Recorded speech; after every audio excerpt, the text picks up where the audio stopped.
All right, we begin tonight with breaking news, the countdown to President Trump's historic summit with Vladimir Putin.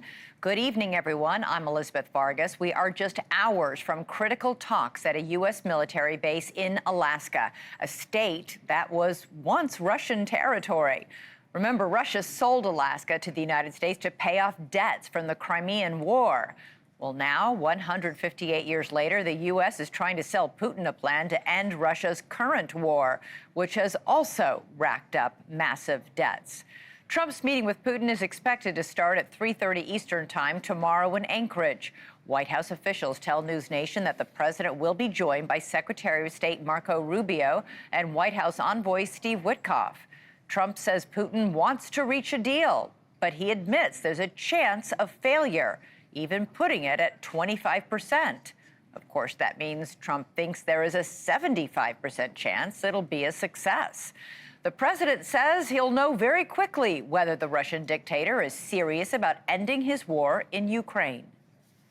We're going to find out where everybody stands, and I'll know within the first 2 minutes, 3 minutes, 4 minutes, or 5 minutes, like we tend to find out whether or not we're going to have a good meeting or a bad meeting. And if it's a bad meeting, it'll end very quickly.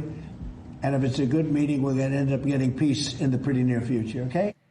Now, if it is a good meeting, President Trump says he'll schedule a second one that includes the president of the country Russia invaded, Ukraine's Volodymyr Zelensky. And Trump hopes that could also happen in Alaska. The more important meeting will be the second meeting that we're having. We're going to have a meeting with President Putin, President Zelensky, myself, and maybe we'll bring some of the European leaders along, maybe not. I'd like to see it happen very quickly, very shortly after this meeting. I'd like to see it actually happen maybe in Alaska. Over in Russia earlier today, Putin met with his top advisors at the Kremlin to prepare for tomorrow. He praised Trump for his efforts to reach peace and said there is a chance of a deal, but one that directly involves the U.S., not Ukraine.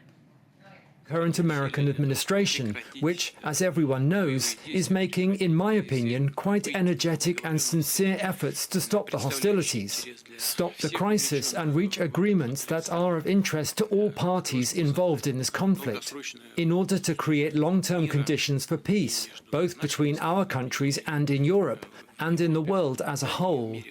If, at the next stage, we reach agreements in the area of control over strategic offensive weapons. Now, those strategic offensive weapons he's talking about there are nuclear missiles. Putin has repeatedly threatened to use them during this Ukraine war, and analysts say offering a nuclear deal with the U.S. could be Putin's strategy to push off punishing sanctions and buy Russia more time. Let's go right now to NewsNation's Kelly Meyer, live for us in Anchorage, Alaska. Kelly, the stakes could not be higher. Set the scene for us there. Yeah, and it is one beautiful scene here in our nation's last frontier, but it could be President Donald Trump's last chance for peace if this meeting goes poorly. And critics are already saying that the whole thing is pre-baked Alaska, saying that the president is going to cave to the Russian leader. Now, this will be the first time the two are meeting face to face in about 6 years, and the first time the two are meeting since President Trump returned to the White House and since Putin's invasion of Ukraine. It's also Putin's first time on U.S. soil in nearly 10 years. President Trump was asked today if Putin holds the cards, and he responded, well, he's coming here. So Trump sees it as a win that Putin is coming to him. But critics say he's already giving too much away by allowing him to come to the U.S., even issuing a waiver from his Treasury Department to allow him to land because of current U.S. sanctions on Russia. There is speculation that President Trump will give Putin access to Alaska's mineral resources to incentivize him to end the war in Ukraine. Here's what the president had to say about that earlier today. We're going to see what happens with our meeting. We have a big meeting, and it's going to be, I think, very important for Russia, and it's going to be very important for us, and important for us only that we're going to save a lot of lives. And tonight, Elizabeth, we're hearing more from the Kremlin than we are the White House about just how tomorrow is going to play out. Russia's state-run media TASS reporting that the first meeting will be one-on-one between Trump and Putin, then 5-on-5. We're also told Rubio and Witkoff, two key negotiators, will be at the summit. And then we are expecting a rare joint press conference, so all eyes will be on that. It will be the first one since Helsinki in 2018 when Trump defended Russia over claims of interference in the 2016 election. And then we were over at the joint base where this will all be held tomorrow. And of course, already under close watch and extremely tight security. Elizabeth? Yeah, I can only imagine the security up there. Kelly Meyer, thanks so much, reporting live from Alaska. President Trump, remember, yesterday threatened severe consequences if Putin won't agree to end his war in Ukraine. Well, White House advisors are telling Axios today that the president is not bluffing. The onus is on Putin, they say. He has to show very positive movement tomorrow, or else, they say, Trump will follow through on his threats, knowing that his own credibility on the world stage is now at stake. I want to bring in Mark Caputo now, senior politics reporter for Axios. Mark, great to have you. So after days of lowering expectations about the meeting tomorrow, Trump today raised the expectations, now saying he thinks there's going to be a 75% chance he'll get a peace deal. What changed? Oh, I don't know what changed. Just what changes is just the moment when Donald Trump decides to talk. 1 second, if you ask him one question, he'll give you one answer. You can ask a very similar but not exact question another time, and you can get a completely different response. So who knows? Trump likes to say that he's the ultimate deal maker. He practices the art of the deal. What happens behind closed doors, anyone's guess. What made the statements to us different than in the past is the level of confidence that Trump's advisors have that something's going to happen, or that Trump is going to really move forward and get tougher on Putin. And also this sense that getting tough on Putin will make a difference. That is, they believe they can make sanctions and impose sanctions that really do make a difference. We'll see if that happens and if those calculations are true. Yeah, I mean, a senior U.S. official told you that Trump is the most serious he's ever been, that he wants to show the world he can make this deal. Trump also said today that he thinks, quote, because of Putin's relationship with me, I believe he's going to make a deal. Yeah, I'm not an expert in Putin. I've read quite a bit about him. I haven't spoken to the president of Russia. I'll admit that it's hard to see because this is a man who just decided to invade Ukraine on pretty flimsy grounds. And whether he cares about personal relationships, I find it hard to believe, but I'll just have to defer to what the president of the United States is saying in this case and see if he's right. So what are your sources telling you about what Trump's strategy is going to be? Well, they're not talking about strategy, but here's what they are saying overall, is he is looking at the big picture, but he's doing it in small bites. That is, he wants to take one day at a time, one win at a time, movement, forward progress. And so the ultimate goal here is a peace deal. How do you get a peace deal? You have to make sure both sides want peace and are sitting at the same table at the same time. That hasn't happened yet, and this is one of the first major steps toward it. And that's what they're telling us right now. Is this is the ultimate goal. This is not the finals. This is the quarterfinals of it, so to speak. Trump actually thinks Putin has changed since he last dealt with him in his first term. He's reportedly asked European leaders several times about, do you think Putin's changed? He's talked to his advisors about this. Have you heard any reporting about that? I've seen reporting in other publications about it, but I haven't really been able to independently verify that. In the end, Trump thinks he has, as you mentioned before, a personal relationship with Putin that's sort of different than other presidents would have gotten through their intelligence communities.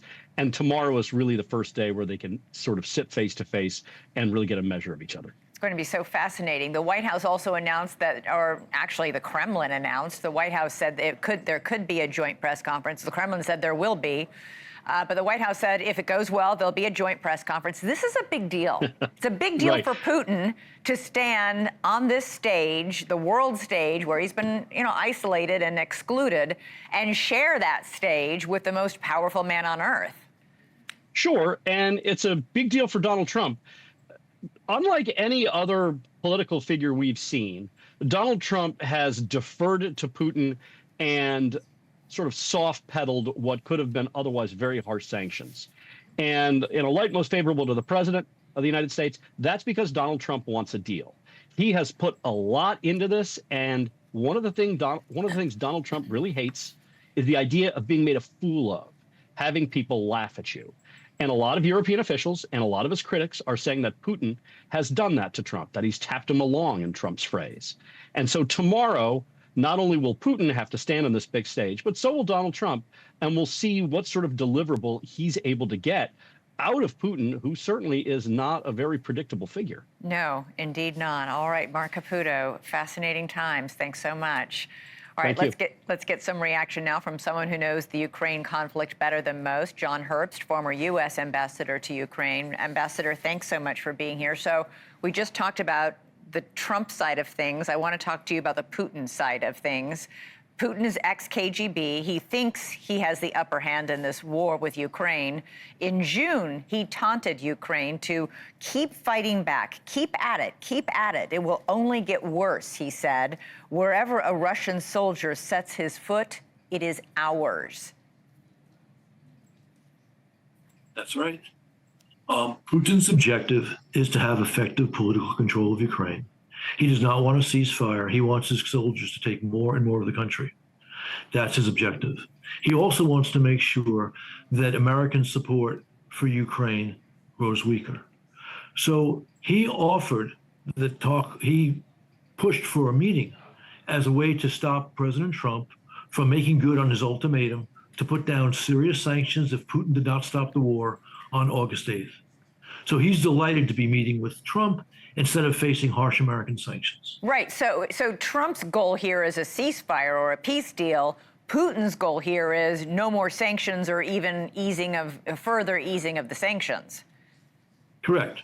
Correct. So if President Trump wants to achieve a ceasefire, a stable ceasefire, not one that enables Putin to come back for more of Ukraine, he needs to put heavy pressure on Putin so Putin realizes neither his military nor his economy can sustain the war. So one diplomat from the EU said today it would, quote, be scary to see how this unfolds in the coming hours. Trump had a very good call with us yesterday with Europe, but that was yesterday. The Europeans are clearly worried that they can't trust Trump not to trade something away that they don't agree to. That's correct. But I think they may be worrying a little bit too much. Even if Trump wants to make nice with Putin, he still faces the, for him, difficult reality of people talking about how Trump's being nice with Putin has not led to any Russian concessions, has not led to the ending of bombardment of Ukrainian civilians and cities, to the kidnapping of Ukrainian children. So Mr. Caputo is right when he says Trump does not like to be made a fool. And Putin is playing him. And Trump understands this may be happening. So if tomorrow Trump does not perform the way that, for example, people who want to stop Putin in Russia would like, he will face the problem of further criticism, including from journals who are supportive of Trump. The Wall Street Journal editorial page, the New York Post. So what do you think? We just talked about Trump's strategy. What do you think Putin's strategy is? Trump has been very critical, very publicly critical of Putin in the past few weeks. Trump just bombed Iran.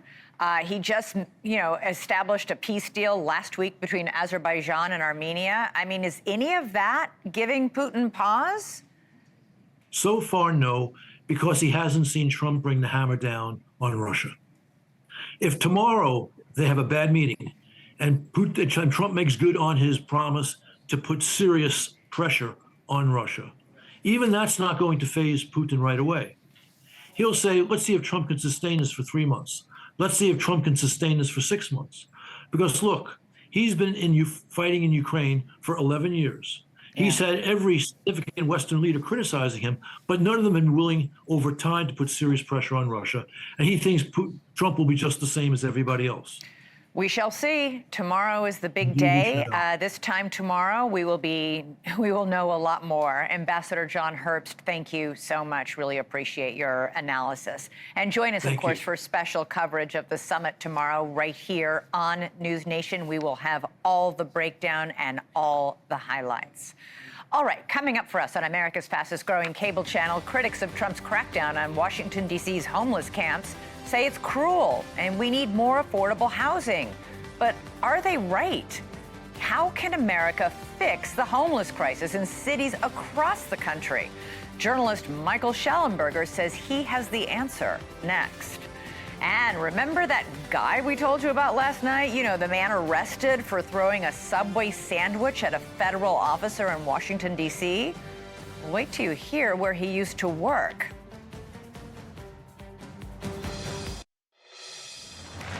On the streets of Washington, D.C. tonight, homeless people are packing up ahead of expected sweeps to clear encampments across our nation's capital.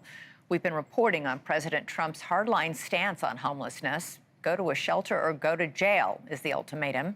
Tonight, we're taking a closer look at the crisis, which has bedeviled not just D.C., but cities and states across America for years. More than 770,000 people nationwide are homeless. Cities from New York to L.A., Chicago, Seattle, Denver, Phoenix, San Francisco, I could go on, are all facing homelessness crisis.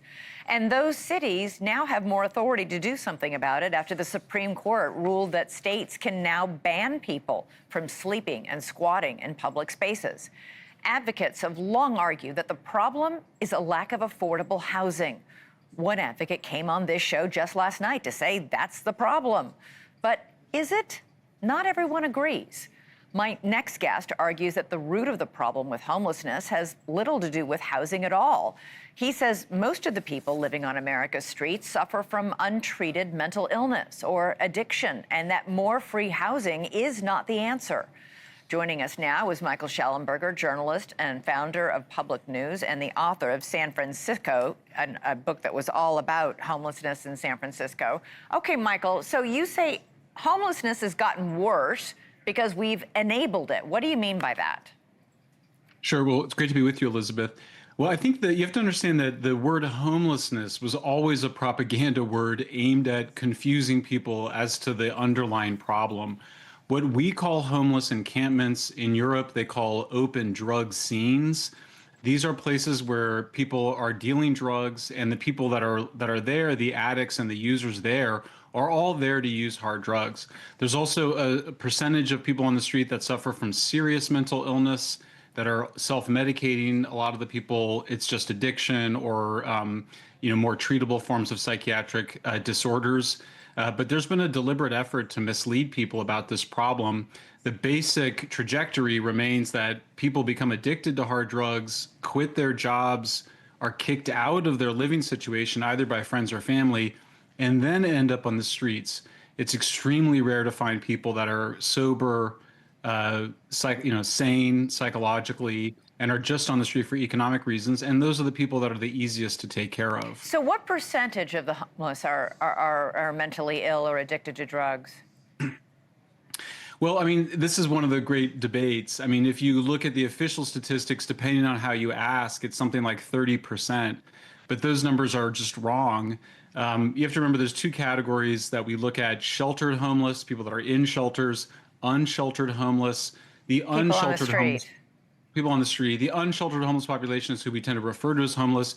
And for those folks, it's approaching 100% that are either addicted to hard drugs or on the street from untreated mental illness, which makes them manic or psychotic.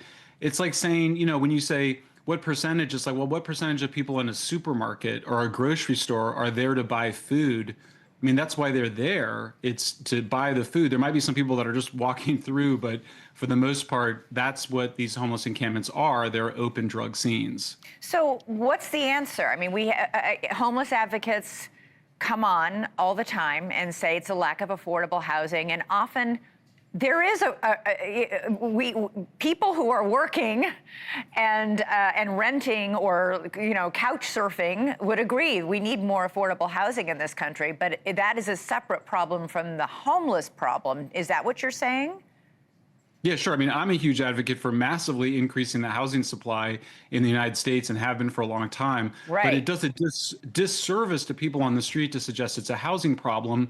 In fact, the people that are saying that are the ones that created the housing problem, giving housing to people with addiction and untreated mental illness without any condition of getting sobriety or getting proper treatment just makes the problem worse. I mean, I've interviewed people that have an apartment and are living on the street, and they store in their single resident occupancy apartment a lot of their belongings, or or they just get kicked out. So if you're not dealing with the underlying problem, then you're making the problem worse. It's just a simple issue. I mean, most people know to deal with a loved one that has an addiction, you need to make an intervention. But when your loved ones are not going to respond to the intervention and end up on the street, the place for the intervention is the law. And so the simplest thing is that I'm not out there to persecute or go out and chase anybody that's in their home breaking the law using hard drugs. I think it's terrible. But when you break the law by camping publicly, using drugs publicly, defecating publicly, drug dealing, prostitution, sex trafficking, they just need to enforce the law. Now, the follow-up question is, do we have enough shelter space,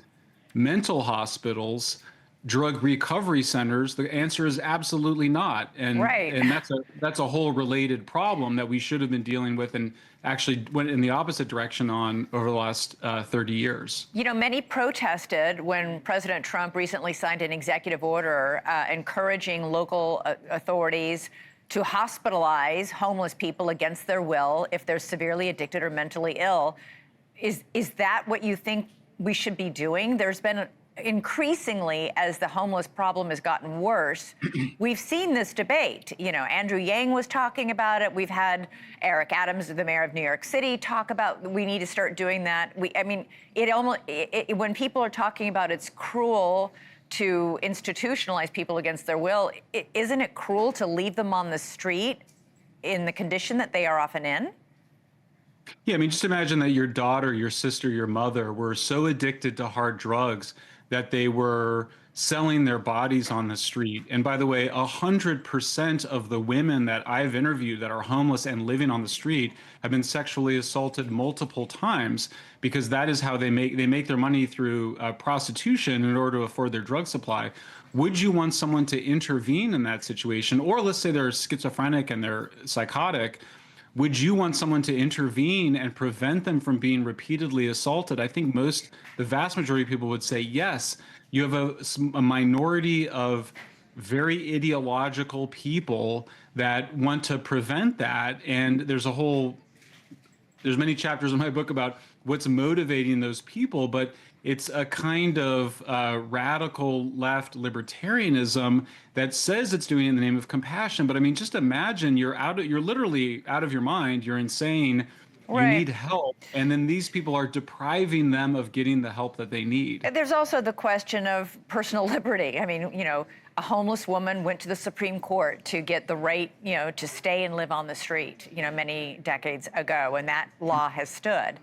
But increasingly, we're seeing a debate about what about the rights of everyone else. That is what led to the Supreme Court ruling just last year that cities and states can ban people from sleeping and squatting in public parks, because at a certain point, the Supreme Court ruled, and I think a lot of cities and states are now, this was a small city in Arizona and Oregon, that, you know what, we have a right as tax-paying citizens to not have to watch people pass out and shoot up and become ill or relieve themselves on the playground, on the sidewalk, in every public space that we all have to walk around and maneuver through. Yeah, that's right. And of course, Elizabeth, as you and your viewers all know, we have legalized camping. We create camping sites for legal camping. The reason we don't allow illegal camping is that it's dangerous, both to the people doing it and the people around them. There's no place for them to use the bathroom. It's unsanitary, spreads disease. Typhus. I mean, we're getting middle-aged diseases in, the Middle Ages diseases like typhus in places like Los Angeles, rats. I mean, and again, it's the sexual assault. It's not, I mean, when someone is not able to think because of mental illness or addiction, and they're telling you that they're fine and they're living in their own waste and garbage on the street, we're sentient humans. We say they're not fine. They're not making decisions in a rational way. Yeah. You know what? This is a topic we've reported a lot on this show. I think it's a huge public safety issue. It's become a major issue driving politics around the country. It's a big deal, and it's something people in big cities and small towns alike are grappling with. Nobody wants to be cruel. You want to help people as much as humanly possible, but sometimes that help might look like it doesn't matter what you want right now. You need help, and we're giving it to you, and we're going to get this facility, a drug treatment facility, a mental health facility, but you can't continue to live on the street like this. It's not kind either. Michael Shalenburgger, please come back. It's always great having you on the show. Really appreciate it. Thanks for having me, Elizabeth. All right, coming up for us, as Democrats protest President Trump's deployment of hundreds of National Guard troops to fight crime, some D.C. residents are welcoming the move. I'm going to speak with the owner of a popular restaurant who had to close it down, in part because of crime. Things got so bad, he was escorting his own employees to their cars at night in order to get them home safe. We'll get his take on the crackdown next. We have an update now on a story we first told you about last night. Federal authorities are now throwing the book at the alleged sandwich throwing suspect. This video has gone viral since Sunday night. Police say it shows Sean Charles Dunn hurling a hoagie at a federal officer in Washington, D.C. That officer was part of the federal crackdown on crime in the nation's capital. Dunn took off, as you can see, but was later caught and now faces felony charges. Janine Pirro, the U.S. attorney for Washington, D.C., is set to prosecute him. And then he took a Subway sandwich about this big and took it and threw it at the officer. He thought it was funny. Well, he doesn't think it's funny today because we charged him with a felony, assault on a police officer. And we're going to back the police to the hilt. So there, stick your Subway sandwich somewhere else. Okay. Turns out that Dunn, get this, is a federal employee himself with the Justice Department in its criminal division, or rather, he was. Attorney General Pam Bondi posted on X today that Dunn no longer works at the DOJ since his arrest. She posted, not only is he fired, he's been charged with a felony. Dunn's arrest is one of nearly 150 since President Trump deployed federal officers to help D.C. police crack down on crime. Today, federal agents were clearly visible at key landmarks in the nation's capital, with National Guard troops now on 24/7 operating status. Also today, D.C. police were reportedly ordered to share limited information with ICE agents about people they encounter, for example, at a traffic stop, who may be here illegally. The move is a narrow carve-out of a broader ban prohibiting D.C. police from cooperating with immigration enforcement. It signals growing pressure from the administration to end D.C.'s status as a sanctuary city. Last night, 1,650 federal agents were out on city streets, and police made 45 arrests. Of that number, FBI Director Kash Patel said 29 were immigration-related. So are all these efforts enough to get crime in Washington, D.C. under control? Earlier, I spoke with Noe Landini, a restaurant owner who was forced to shut a restaurant he owned in Washington, D.C., shut it down, he says in large part because of crime. So, Noah, you were forced to close your quite popular restaurant in D.C. called Bar Deco. It's in Chinatown. About a year and a half ago, another popular restaurant a few doors down also closed. How much of this was because of crime in the area? Yeah, we hit about our 10-year mark, and we had to decide whether we were going to renew for another 5 years. And because of that 1 year out of the pandemic and the crime issues and not getting our consumers back in town, we just made a decision because of the cost of doing business was so high and not enough revenue coming in to just not go any further and not take the risk. A business group released a study of downtown D.C. It cited, quote, visible drug sales, increased presence of homeless people, and disruptive panhandling as concerns for businesses. Is that what you saw as well, and what you continue to see? Particularly in that part of town where we didn't really see that before. It was very busy pre-pandemic. And I'd say the pandemic because that was really a benchmark between not having a lot of crime, being closed, and then reopening, and then having a lot of crime to deal with, a lot of panhandling, a lot of small crimes up to stabbings, carjackings, and that sort of thing. So you could, I mean, obviously having been there for 10 years, we could tell the difference pretty significantly. Had things improved at all post-pandemic in the last few years? I'm not talking because you've obviously already closed your restaurant, but are conditions on the streets improving? You know, it's hard to say. It depends on what we're comparing it to. Are we comparing it to a year ago, or are we comparing it to 7 years ago? I quite frankly can't tell. And, you know, I think one of the gauges is, I mean, at least for me, is, you know, foot traffic, and you know, just, you know, the amount of customers you have, and being, you know, and depending on which part of town you're in has a lot to do with it. Right. I think over there by the arena where we had Bardeco, it hasn't improved much. If there's not a game and there's not a show, there's really nothing going on. There are as many for lease signs or more than there are, you know, doors open for business. And how bad was it? You say you've seen even marked police cars and ambulances getting carjacked. Is that true? I personally didn't see that, but I do know that that has happened. Just a couple blocks away from Bardeco, a unmarked federal officer in an unmarked car, an official unmarked car, was carjacked by two teenagers. I think both of them having been shot, one of them having been killed, unfortunately. And in addition to that, you say a restaurant group had a mysterious death that never got solved, multiple stabbings, even sexual harassment?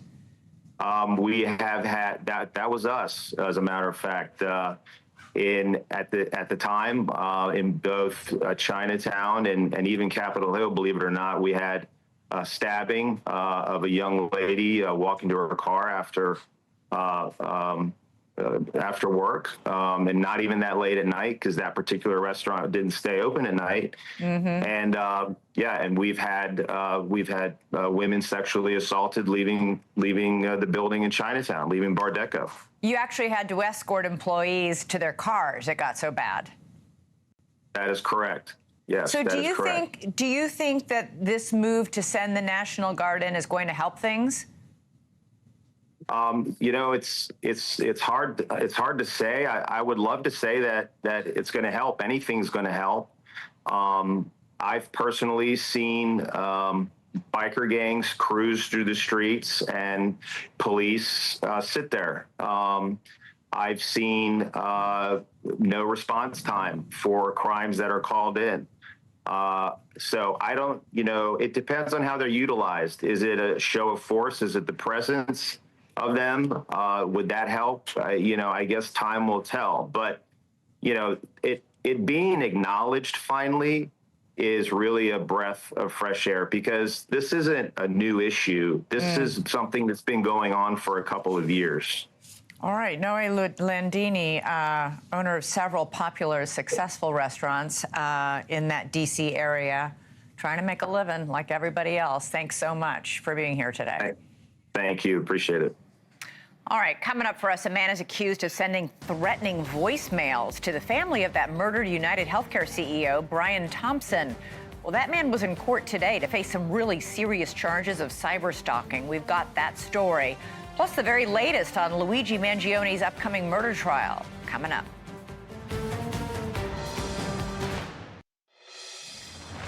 All right, now to a story that, frankly, we couldn't believe when we saw it this morning. The family of the murdered United Healthcare CEO, Brian Thompson, was apparently terrorized by a man who was sending them threatening voicemail messages in the days following his death.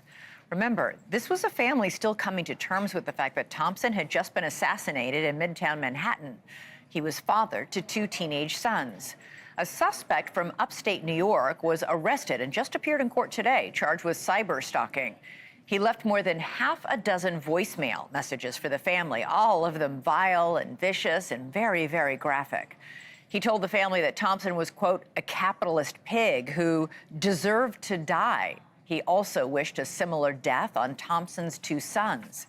The suspect says he'd been drinking at the time that he made all those calls. And as sickening as it all sounds, the man who is accused of gunning Thompson down, Luigi Manion, well, he's developed a cult following since his arrest. There are seemingly endless TikTok videos dedicated to his looks and to his cause. Some Americans have become so disillusioned with their own health care in this country that they've sided with an accused assassin, and they've sent him $1.2 million in total in donations to his legal fund. The fund's new goal is to hit $1.5 million in donations. At the rate they're going, it's a pretty sure bet they'll hit it. Joining us now is retired FBI agent and NewsNation law and justice contributor Jennifer Coffindaffer, as well as New York City trial attorney Misty Maris. Jennifer, these voicemails are horrific.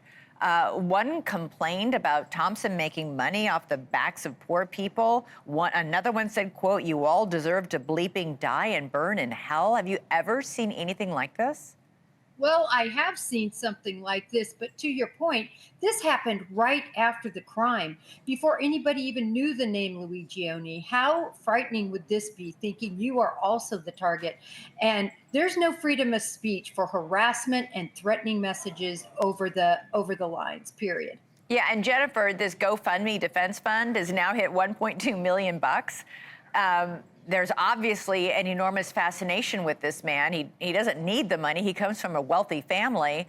Is law enforcement afraid that there might be copycats?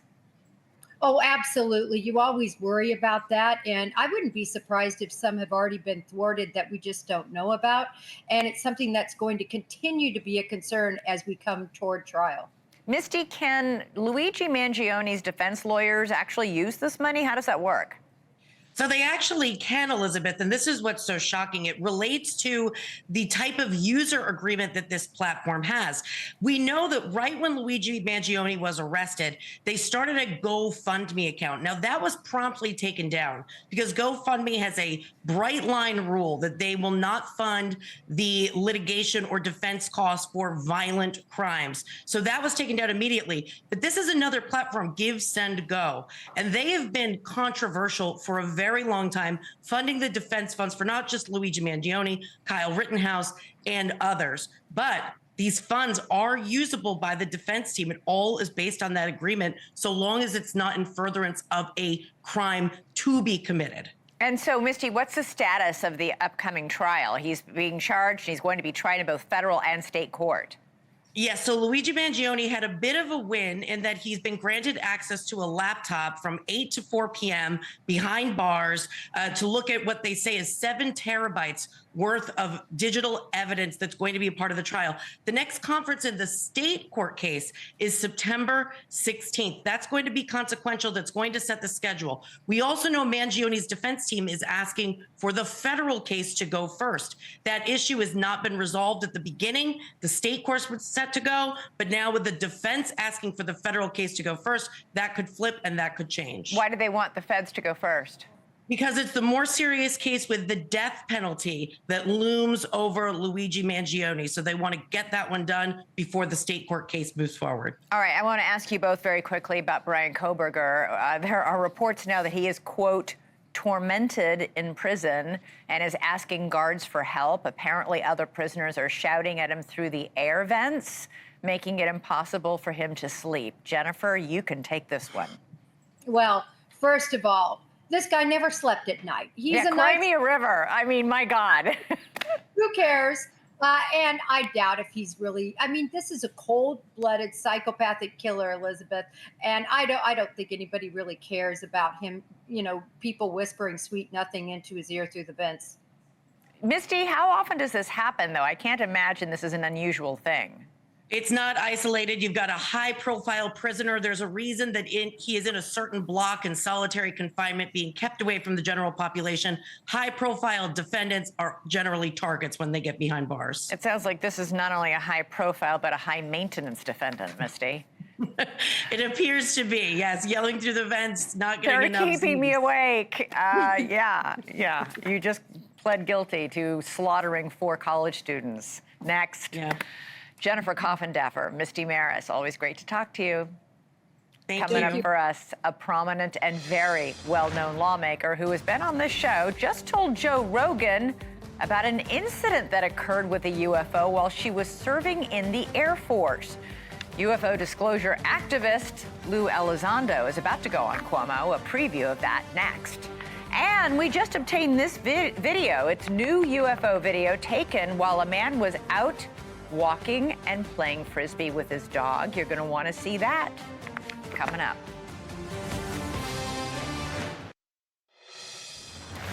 Congresswoman Anna Paulina Luna just told Joe Rogan that some pilots she worked with while serving in the Air Force encountered a UFO.